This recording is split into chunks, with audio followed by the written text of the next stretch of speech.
The bitter wind howled across the Arizona territory, carrying with it flakes of snow that cut like tiny daggers against exposed skin.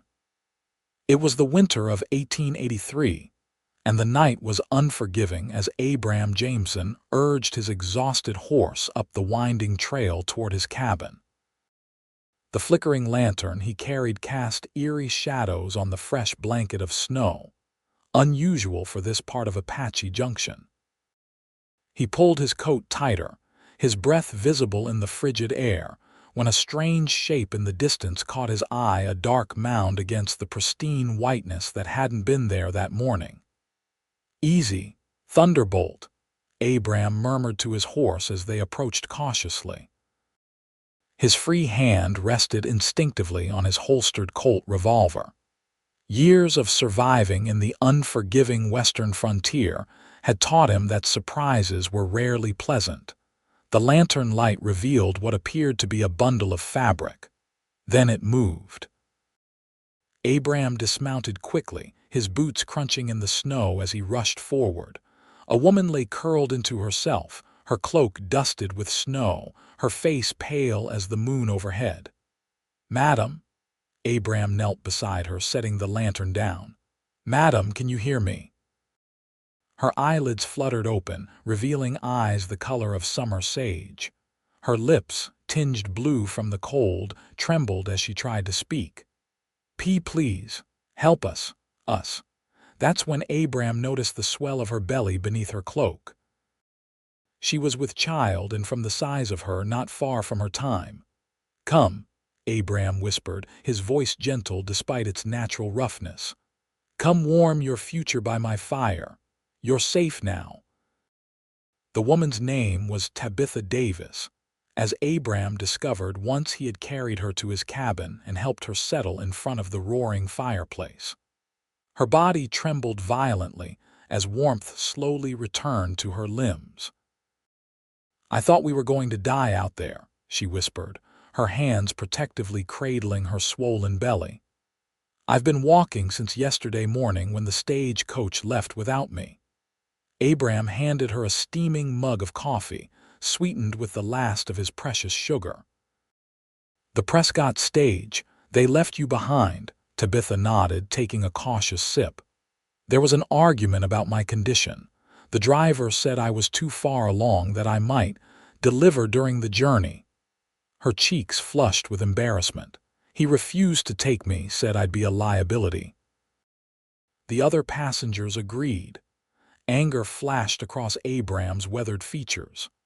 "They abandoned a woman with child in the middle of nowhere." He shook his head, disgusted. "What kind of men would do such a thing?"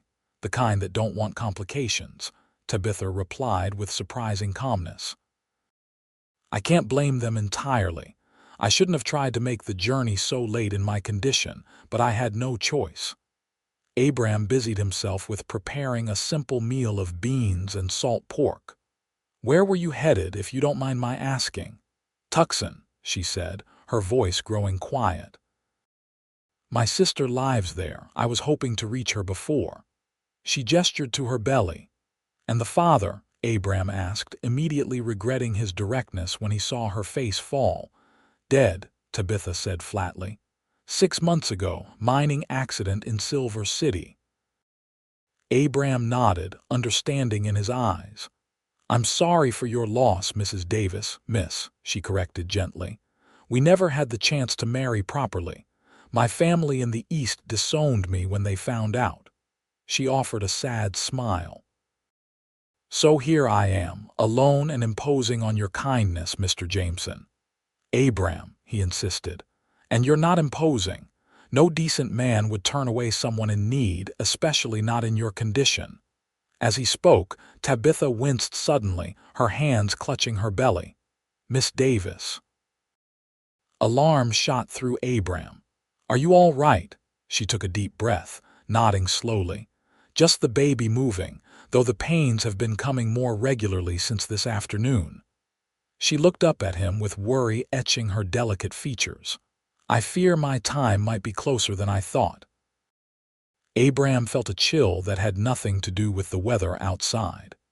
He was a rancher, a former cavalry scout, a man who had survived Comanche raids and cattle rustlers, but delivering a baby was entirely outside his experience. "The nearest doctor is in Prescott. At least 2 days' ride in this weather," he said, more to himself than to her.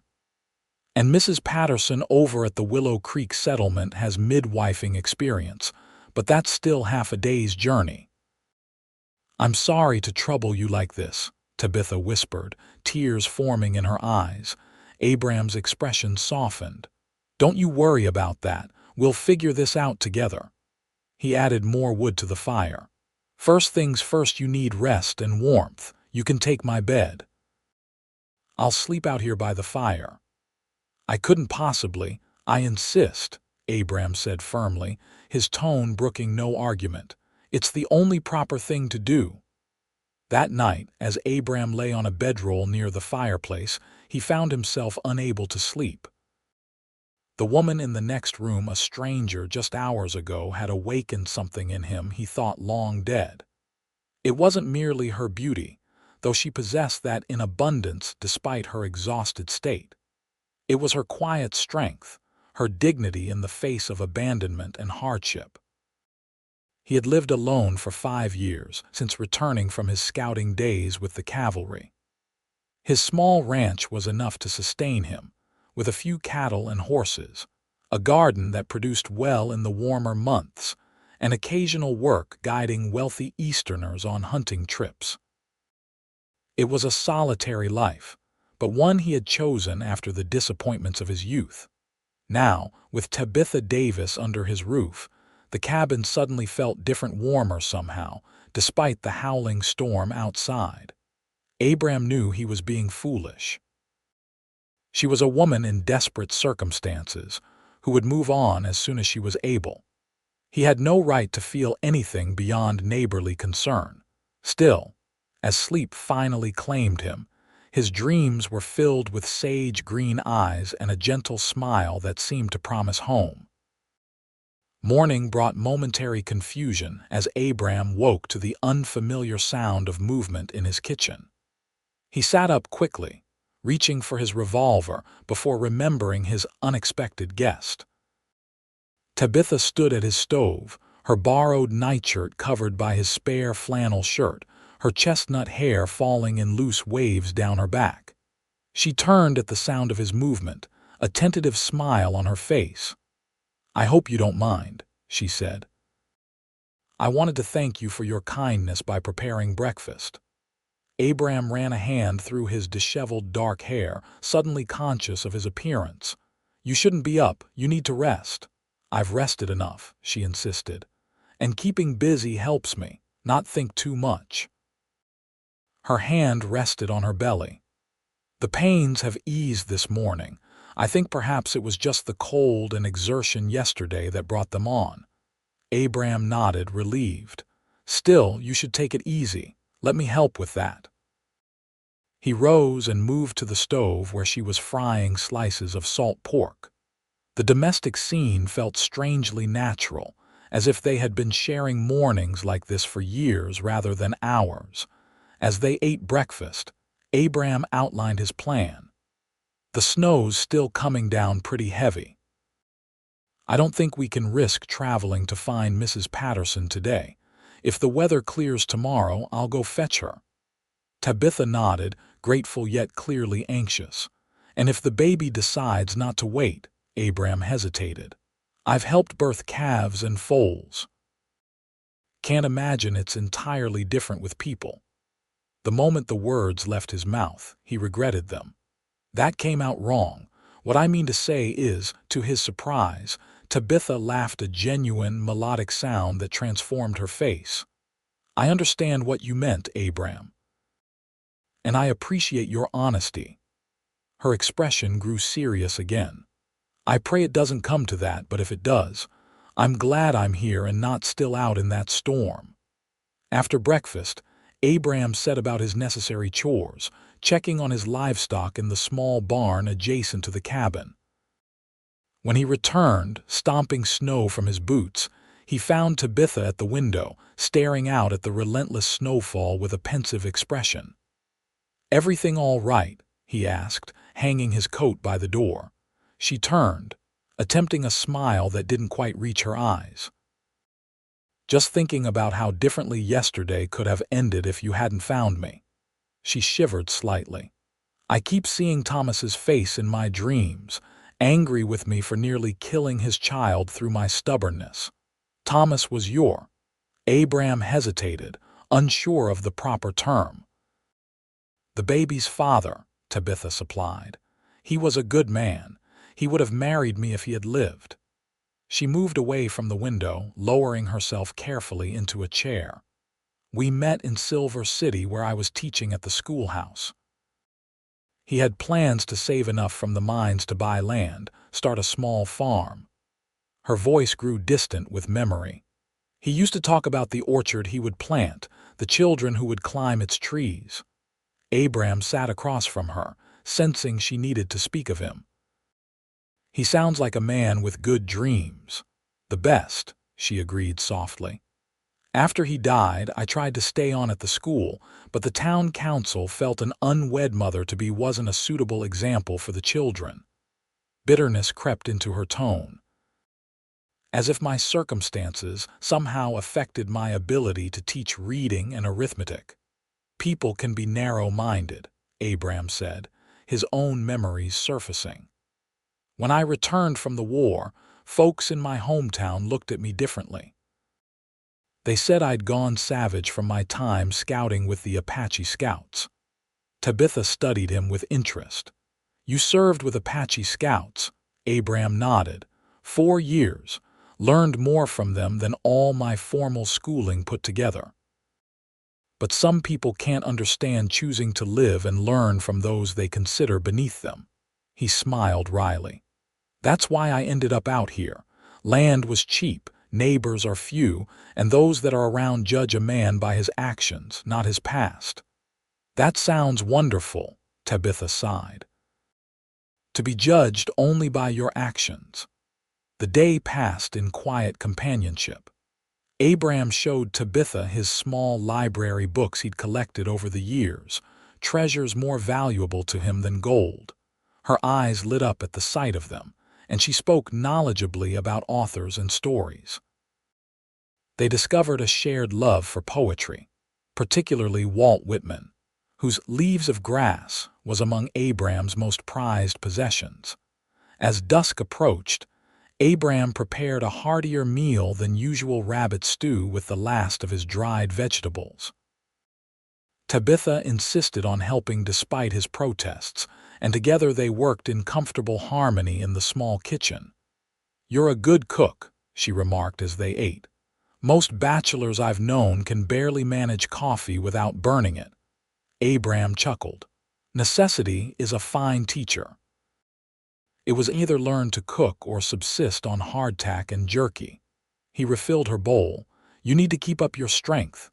Later, as they sat by the fire, Tabitha suddenly gasped, her hands flying to her belly. "What is it?" Abram was immediately at her side, concern etched on his features.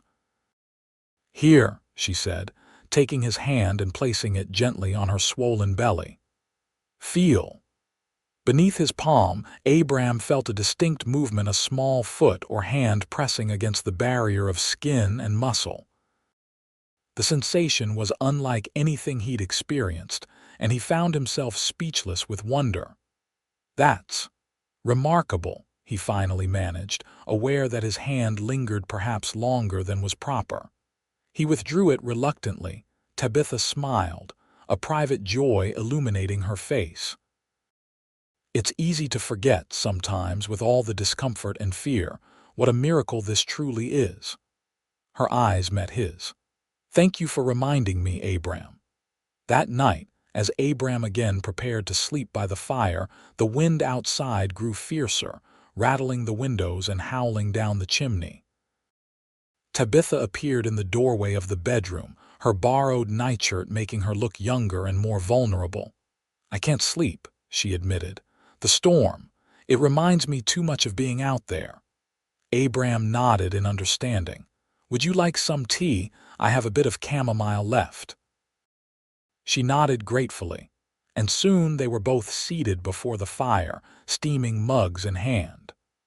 The conversation flowed naturally between them, as if they were old friends rather than recent acquaintances. Tabitha spoke of her childhood in Pennsylvania, her decision to become a teacher, her journey west in search of adventure and purpose. Abram shared stories of his time with the cavalry, the beauty and harshness of the territories he had scouted, and his eventual decision to settle in this remote corner of the Arizona Territory. "It must get lonely sometimes," Tabitha observed, studying his face in the firelight. Abram considered this. "I suppose it does, but I've grown accustomed to my own company." He smiled slightly. "Though I must admit, having someone to talk with makes the evening pass more pleasantly. Even someone who arrived uninvited and may deliver a baby on your doorstep." She asked with a wry smile. "Especially someone like that," Abram replied, his tone light but his eyes serious. "It's been nice having you here, Tabitha, despite the circumstances." Their gazes held for a moment longer than was customary, and Abram felt a curious tightening in his chest. He looked away first, clearing his throat. "We should both try to get some rest. Weather permitting, I'll ride out to Willow Creek tomorrow to fetch Mrs. Patterson." Tabitha nodded, rising carefully from her chair. "Good night, Abram, and thank you for everything." As he watched her disappear into the bedroom, Abram knew with sudden clarity that his solitary life would never quite satisfy him again. Not after these few days of shared meals and conversations by firelight. The storm raged throughout the night, and by morning the snow had drifted higher than Abram had ever seen in this part of Arizona. The path to Willow Creek would be impassable, at least for the next day or two. He was explaining this to Tabitha over breakfast when she suddenly gripped the edge of the table, her face contorting with pain. "Tabitha!" Alarm shot through him. She breathed deeply, waiting for the pain to subside. I think this might be real labor this time," she said, her voice tight with fear. "It feels different from yesterday." Abram tried to keep his expression calm despite the panic rising within him. "How different, stronger, more purposeful?" She managed a weak smile. "As if this little one has decided it's time, regardless of whether we're ready." "How much time do we have, do you think?" Abram asked, mentally calculating what preparations he needed to make. Tabitha shook her head uncertainly. "I don't know. I've never done this before. My sister said her first baby took nearly a full day of labor. That was something, at least. Let's get you comfortable then. The bed would probably be best." He helped her back to the bedroom, arranging pillows to support her back and bringing extra blankets. Then he gathered clean cloths, boiled water, and anything else he could think might be needed for delivering a baby based on his limited knowledge. "I'm frightened, Abram," Tabitha admitted as another contraction gripped her, stronger than the last. He took her hand, his calloused palm enveloping her smaller one. "I know, but you're strong, Tabitha, stronger than you know, and I'm right here. We'll face this together." The hours that followed tested both their resolve. Tabitha's labor progressed more quickly than either had anticipated. By midday, her contractions were coming regularly, intense enough to draw cries from her lips despite her attempts to remain stoic. Abram felt utterly out of his depth, but he refused to let his fear show. He remembered Mrs. Patterson once mentioning that walking could help with the early stages of labor, so he encouraged Tabitha to pace the small cabin between contractions, supporting her with his arm around her waist. As afternoon waned, the pains intensified. Tabitha could no longer walk, and Abram helped her back to bed. Her hair was damp with sweat, her face flushed with exertion. "Talk to me," she gasped between contractions. "Distract me, tell me Tell me about your family." Abram dampened a cloth and gently wiped her forehead. "Not much to tell. My father was a blacksmith in Ohio. Died when I was 14. Mother remarried and moved east with my stepfather. I haven't seen them in 15 years.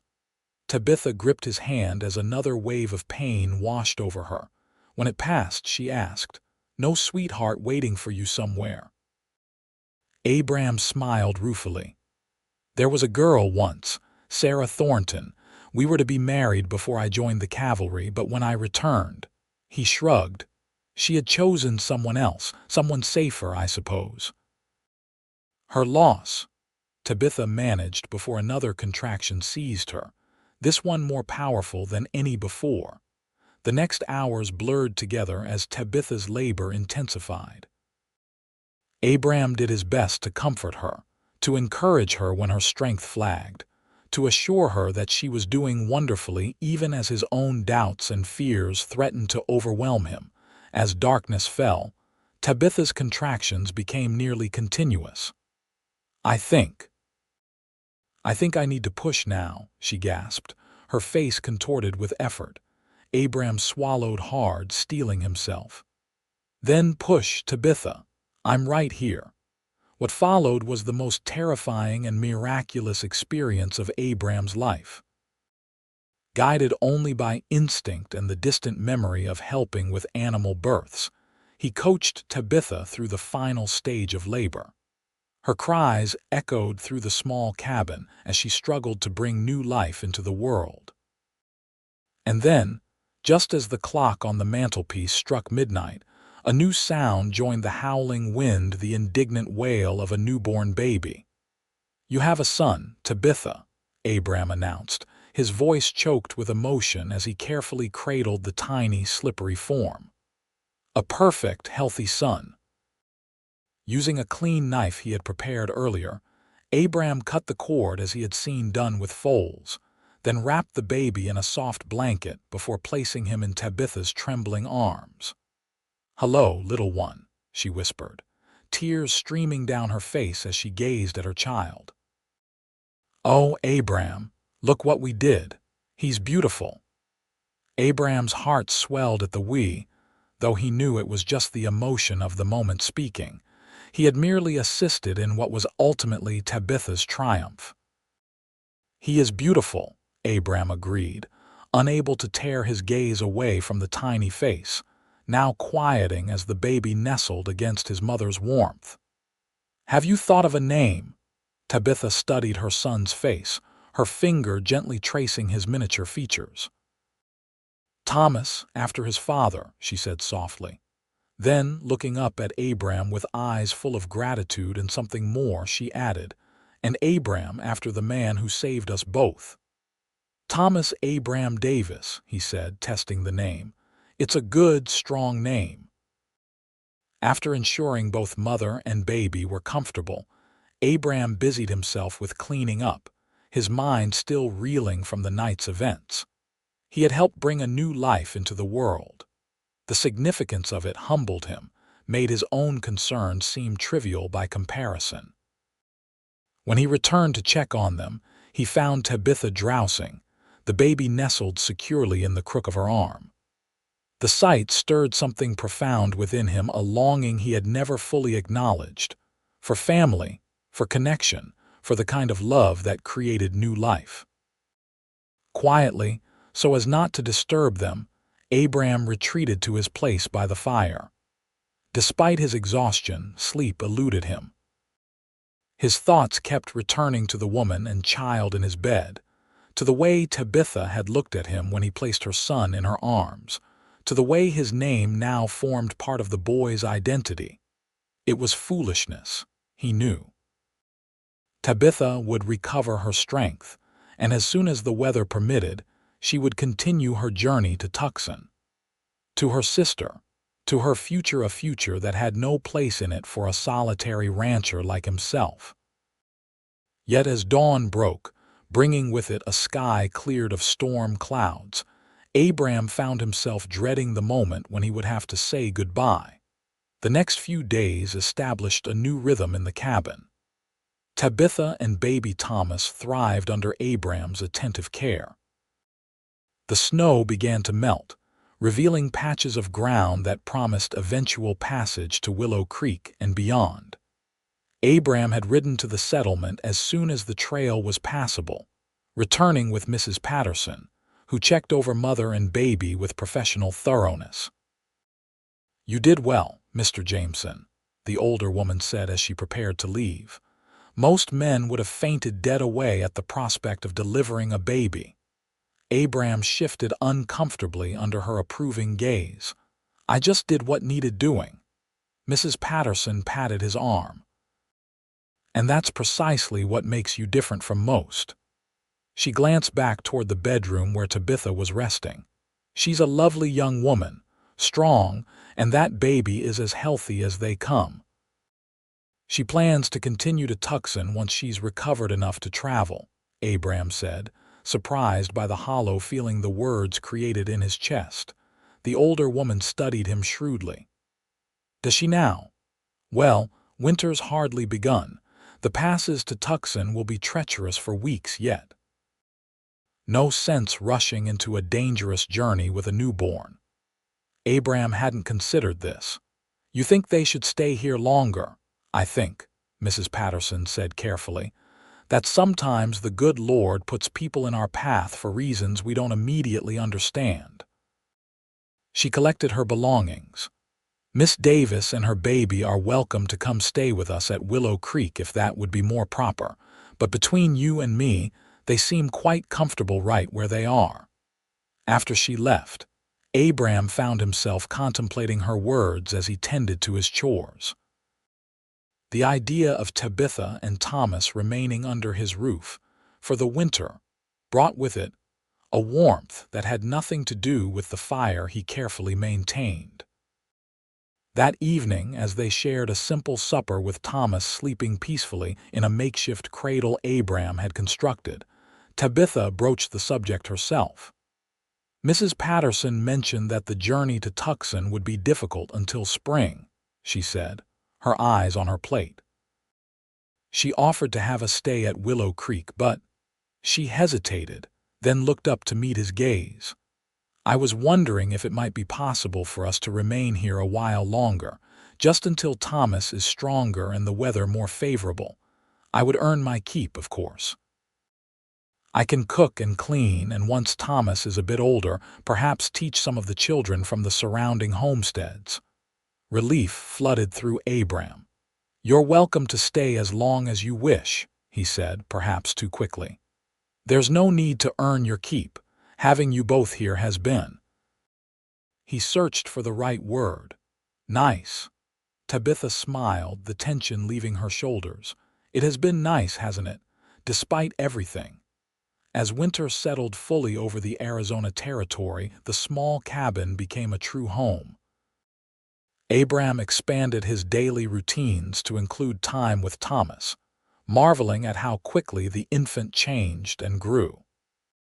Tabitha recovered her strength rapidly, soon taking over much of the cooking and adding touches to the cabin that made it more comfortable. Curtains fashioned from spare fabric, arrangements of dried winter berries and pine branches that brought color to the rooms. In the evenings, they would sit before the fire, sometimes reading aloud from Abram's books, sometimes simply talking about their days.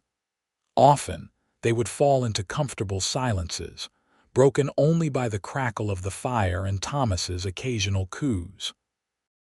It was during one such evening, with January winding to a close and Thomas nearly 2 months old, that Abram realized with startling clarity that he had fallen in love with Tabitha Davis. The realization came without fanfare, simply settling into his consciousness as if it had always been there, waiting to be acknowledged. He watched her as she gently rocked Thomas, singing a soft lullaby, her face suffused with maternal love. The firelight cast a golden glow over them both, creating a picture of domestic tranquility that made his heart ache with longing. Tabitha looked up, catching his gaze. "What is it?" she asked, a slight smile playing at her lips. Abram shook his head, unable to voice the depth of his feelings. Just thinking how different the cabin feels with you both here. Different good or different bad, she teased. Different wonderful, he replied honestly. I never realized how empty it was before. Her smile softened, and something flickered in her eyes, something that gave him hope. It's been wonderful for us too, Abram. I don't know what would have become of us if you hadn't found me that night. I'm just grateful I was late returning from town, he said. Though I suspect you would have managed somehow. You're stronger than you give yourself credit for. Tabitha considered this. Perhaps, but it's easier to be strong when you're not alone. She looked down at Thomas, now sleeping peacefully in her arms. He needs a bath. Would you mind holding him while I prepare the water? Abram took the infant carefully, still amazed at how natural it felt now, when just weeks ago he had been terrified of mishandling the tiny being. Thomas snuggled against his chest, one small fist gripping Abram's shirt in his sleep. He trusts you, Tabitha observed, watching them with a tender expression. Children have good instincts about people. He's a remarkable little fellow, Abram said, gently brushing a finger over the baby's downy head. You should be proud. I am, she agreed. Though I can't take all the credit. You helped bring him into this world, remember. The memory of that night, the fear, the wonder, the overwhelming sense of witnessing a miracle remained vivid in Abram's mind. I won't ever forget it, he said softly. Later, after Thomas had been bathed and returned to his cradle, Tabitha joined Abram by the fire. There was a new tension between them, an awareness that had been growing gradually over the weeks of shared living. Spring will be here before we know it, Tabitha said, her gaze on the flames. The passes to Tucson will clear. Abram felt a cold dread settle in his stomach. Yes, I suppose they will. My sister will be wondering what became of me, she continued. I should have reached her months ago. Do you still plan to go? Abram asked, forcing himself to meet her eyes. Tabitha hesitated. I don't know, she admitted. When I left Silver City, I had nowhere else to turn. My sister was my only option. She took a deep breath. But now, Abram prompted when she fell silent. Now I find myself reluctant to leave this place, to leave. She gestured vaguely. This life we've created here. Hope flared in Abram's chest. I don't want you to go, he said simply. Either of you. Tabitha's eyes widened slightly. Abram, let me finish, he said, moving to sit beside her. I know it hasn't been long. I know you're still mourning Thomas's father, and I would never presume to replace him in your heart or in your son's life. He took her hand gently in his. But these past months have shown me what I was missing in my life. Not just company, not just conversation, but family. Tears welled in Tabitha's eyes. Abram, you don't have to answer now, he hastened to add.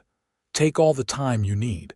Just know that if you choose to stay, I would consider it the greatest blessing of my life. Tabitha's free hand came up to touch his cheek, her fingers warm against his skin. You wonderful, foolish man, she whispered. Don't you realize I've been falling in love with you since that first night when you whispered, come warm your future by my fire?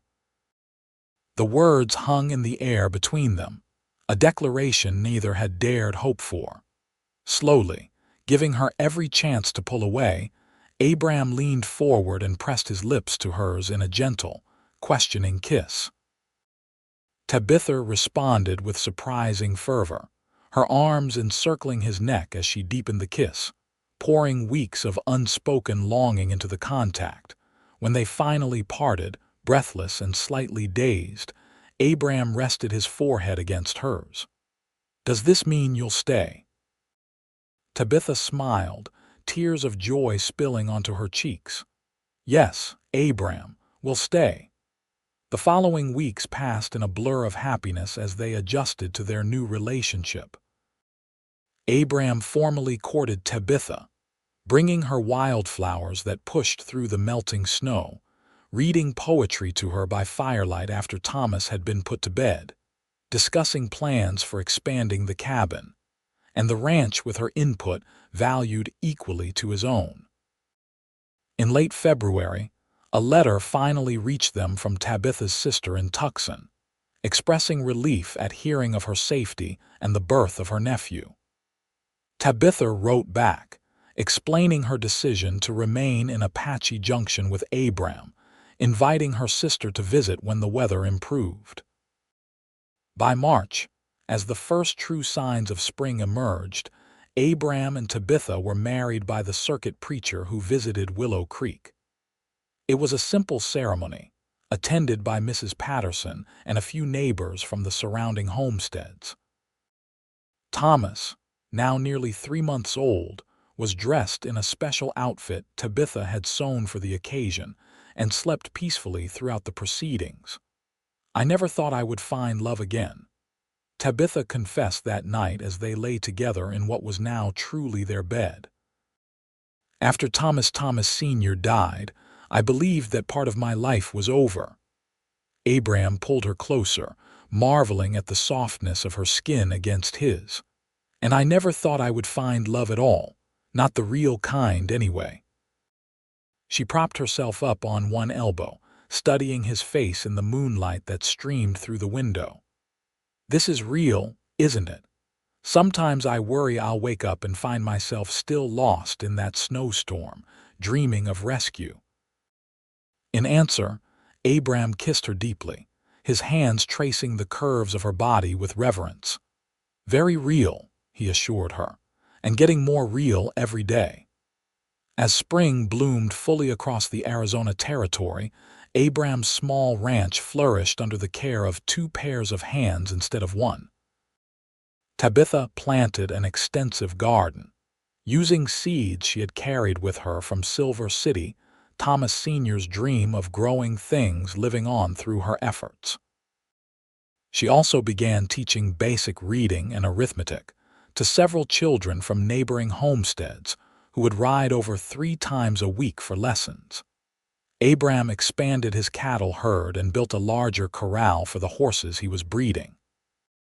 With Tabitha's encouragement, he also began accepting more guiding work, leading hunting parties and land surveyors through the territory he knew so well. By summer, they had added 2 rooms to the cabin, a proper bedroom for Thomas, and a small schoolroom for Tabitha's growing number of pupils. The ranch was becoming known throughout the area, not just for Abram's skills as a guide, but for Tabitha's abilities as a teacher. Thomas thrived under their combined love and attention. By his first birthday, he was walking unsteadily and babbling constantly, his personality emerging as a delightful blend of curiosity and determination. The celebration of his birthday coincided with news that brought further joy to their household. Tabitha was expecting another child, due in the early spring. "Are you happy about this?" she asked Abram the night she told him, a hint of uncertainty in her voice. "It's happening rather quickly." Abram gathered her in his arms, his face alight with joy. "I couldn't be happier," he assured her. "Our family is growing just as our home and ranch are growing. It feels right, doesn't it?" Tabitha nodded, relaxing into his embrace. "It does. Everything about this life feels right in a way I never expected." She placed his hand on her still flat belly. "Another little Jameson to join our family." "Boy or girl, it doesn't matter," Abram said, though privately he found himself hoping for a daughter with Tabitha's sage green eyes and gentle spirit. The winter of 1884 was milder than the previous year, with less snow and more days of clear sunshine. Tabitha's pregnancy progressed smoothly, her body seeming to remember the way of things this time around. Young Thomas, now toddling confidently around the cabin and yard, took great interest in his mother's expanding belly, often placing his small hands upon it to feel his sibling move. Christmas that year was a joyous occasion, with Tabitha's sister Margaret visiting from Tucson. The two women had reconciled through their letters, and Margaret was eager to meet her nephew and the man who had saved her sister's life. "I can see why you chose to stay," Margaret remarked as she watched Abram patiently helping Thomas build a small tower of wooden blocks. "He's good with the boy." Tabitha smiled, her hand resting on her swollen belly. "He's good with all of us." "I never imagined finding such happiness again, especially not out here in the wilderness." "It's hardly wilderness anymore," Margaret observed, glancing around the comfortable cabin with its books, curtains, and children's toys. "You've created a real home here." On New Year's Eve, with Margaret having returned to Tucson and Thomas already asleep in his bed, Abram and Tabitha sat before the fire, reminiscing about the year that had passed. "It's hard to believe it was only last winter that we met," Tabitha said, her head resting on Abram's shoulder. "So much has changed since then." "For the better," Abram added, his arm secure around her waist, his hand spread protectively over their unborn child. "Though I must admit, I sometimes find myself grateful for that snowstorm, selfish as that may be. Without it, you might never have stopped here." Tabitha turned to face him, her expression serious. "It wasn't just the storm, Abram. It was you, your kindness, your strength, your gentle heart." She placed her hand over his where it rested on her belly. "You gave us a home when we needed it most, and in doing so, you gave me back my hope for the future."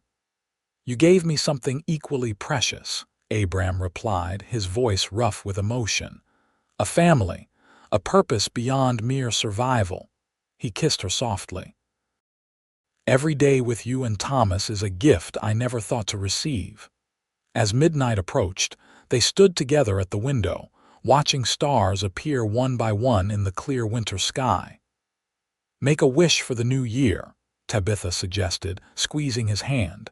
Abram smiled, pulling her closer. "I already have everything I could wish for," he said simply. "My cup overflows." On a bright March morning in 1885, Tabitha gave birth to their daughter, Eleanor Margaret Jameson. Unlike Thomas's dramatic midnight arrival during a snowstorm, Eleanor chose to make her entrance into the world with considerably less fuss, arriving after a relatively short labor attended by Mrs. Patterson and Abram, who was considerably calmer this time around. "She has your eyes," Tabitha said softly as they admired their newborn daughter, her tiny fists waving in the air as if greeting the world. "And I think she'll have your dark hair." Abram gently touched the dusting of dark fuzz on Eleanor's head. "But she has your nose and mouth." "She's perfect, Tabitha. Absolutely perfect." Thomas, now a sturdy 16-month-old, was fascinated by his little sister, though slightly confused by her limited abilities. "Baby play?" he would ask, offering her his favorite wooden horse. "Not yet, sweetheart," Tabitha would explain patiently. "Eleanor is still too little, but soon she'll be big enough to play with you." The spring and summer of 1885 brought further changes to the Jameson Ranch. With 2 children to provide for, Abram expanded his business operations, hiring 2 hands to help with the cattle and taking on additional guiding work. Tabitha's small school continued to grow, necessitating the construction of a separate schoolhouse on their property, where she taught 3 days a week while a neighbor's daughter helped with the children. In September, a letter arrived that would once again alter the course of their lives. It was from the territorial governor's office, offering Abram a position as liaison between the government and the Apache tribes, based on his experience and reputation for fair dealings with the native peoples. It would mean more regular income, Abram said as they discussed the offer that night. "More security for our future, but also more time away from home," Tabitha pointed out, glancing toward the children's rooms where Thomas and Eleanor slept peacefully. and potentially more danger. Abram nodded, acknowledging her concerns. I won't take it if you're opposed. Our family comes first, always. Tabitha considered this, then surprised him by saying, I think you should accept. You do, she nodded. You have a gift, Abram, the ability to understand and respect both worlds. That's rare, and it could make a real difference in how the territory develops. She took his hand. And selfishly, I prefer you working with the government than leading hunting parties of Easterners who don't know a rattlesnake from a garden hose. Abram laughed, pulling her into his arms. Have I told you lately how much I love your practical wisdom? Not since this morning, she teased, rising on tiptoes to kiss him. The new position brought changes to their routine but proved to be a good fit for Abram's skills and principles. He traveled regularly between Apache Junction and the various reservations and settlements, serving as a voice of reason and compromise in the often tense relations between settlers and native peoples. His fair reputation spread throughout the territory, earning him respect from both sides. He was particularly effective in mediating disputes over water rights and grazing land, issues that had previously led to violence. At home, life continued to evolve around the rhythms of the seasons and the growth of their children. Thomas became a spirited, curious boy with his mother's love of learning and his father's affinity for the outdoors. Eleanor, as she grew from infant to toddler, revealed herself to be thoughtful and observant, with a natural affinity for animals that delighted Abram. In the spring of 1887, Tabitha discovered she was expecting their third child. The news was welcomed joyfully by the entire family, with Thomas, now nearly 4, full of questions about how babies were made, which Abram answered with carefully simplified explanations about seeds and growing. And Eleanor just turned 2, simply pleased by the general excitement. I think this will be our last, Tabitha said as they lay in bed one night, Abram's hand gently caressing her slightly rounded belly. 3 seems like the perfect number. Whatever you want, Abram agreed, pressing a kiss to her temple. Though I must admit, I've rather enjoyed the process of creating these children. Tabitha laughed, swatting his arm playfully. Abram Jameson, you are incorrigible. Only where you're concerned, my love, he replied, his voice dropping to a husky whisper as his hands began a more purposeful exploration of her body. Only where you're concerned. As Tabitha's pregnancy progressed, they made plans to expand the ranch house once more. The original cabin had already been substantially modified over the years, with additional bedrooms, a larger kitchen, and a dedicated schoolroom. Now they planned to add a proper dining room and a study for Abram's increasing paperwork from his government position. Construction began in the summer, with neighbors helping to raise the frame of the new addition during a community building day that turned into a celebration of the growing prosperity of the area. Apache Junction was no longer just a remote outpost but a thriving small community with a general store, a church, and even talk of a railway spur in the coming years. In November of 1887, as the first snowflakes of winter began to fall, Tabitha gave birth to their son, William Thomas Jameson. The labor was longer and more difficult than her previous deliveries, causing Abram moments of genuine fear, but mother and baby emerged healthy if exhausted. He's a stubborn one, Tabitha remarked wearily as she nursed the newborn for the first time. Takes after his father. Abram, still recovering from the anxiety of the prolonged birth, managed a smile. I prefer to think of it as determination, a quality that has served our family well. As they had predicted, William completed their family. The years that followed saw the Jameson Ranch flourish into one of the most successful in the territory. Abram's work with the government continued, expanding to include advising on educational initiatives for Native children that incorporated respect for their cultural traditions, a program partly inspired by Tabitha's innovative teaching methods.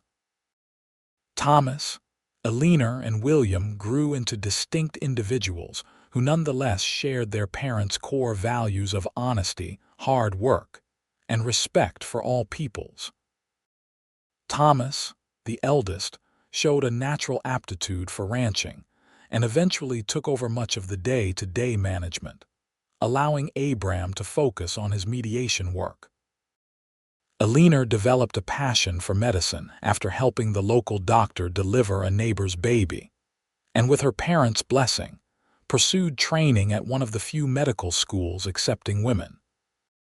William, the youngest, inherited his mother's love of teaching and his father's deep connection to the land, eventually combining these interests to become an advocate for agricultural education. Through all the changes and growth, Abram and Tabitha's love remained the steady foundation upon which their family was built. They weathered the inevitable challenges of life droughts, economic downturns, illness, and the occasional conflict with the same strength and unity they had demonstrated since their first winter together.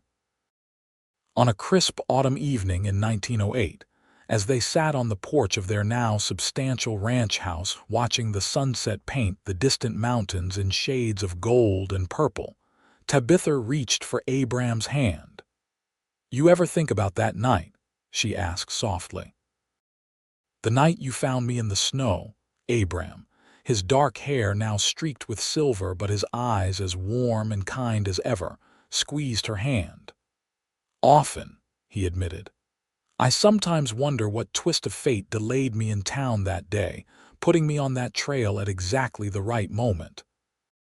Tabitha leaned her head against his shoulder, a familiar gesture that still brought comfort after all their years together. Divine intervention, perhaps, or simply good fortune. Either way, I thank God every day for it. "As do I," Abram said, his voice thick with emotion. "Finding you and Thomas that night changed everything.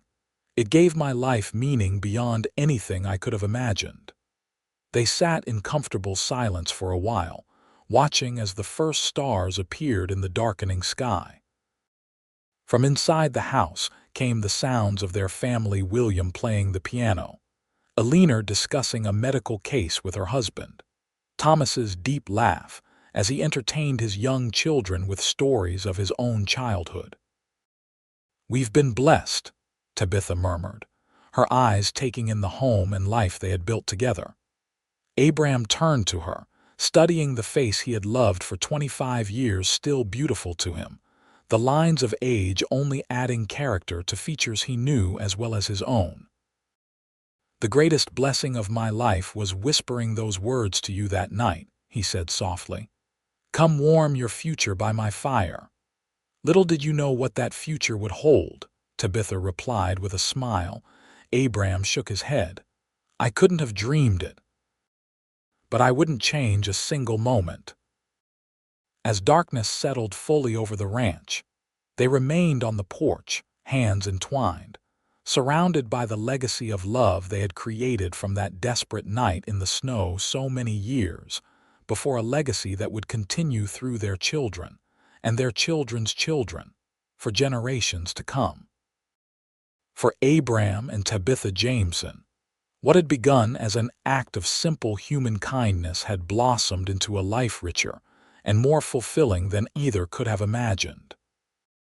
And though their story had started in the bitter cold of a winter storm, it had grown into something warm and enduring, a testament to the power of love to transform lives and create futures bright with possibility. As they finally rose to join their family inside, Abram pressed a gentle kiss to Tabitha's temple. "Thank you," he whispered. "For what?" she asked, looking up at him with the same sage green eyes that had captivated him all those years ago. "For choosing to stay," he said simply. "For making a home with me, for for everything." Tabitha's smile held all the love and wisdom of their shared years. "It was the easiest choice I ever made," she replied, "and the best."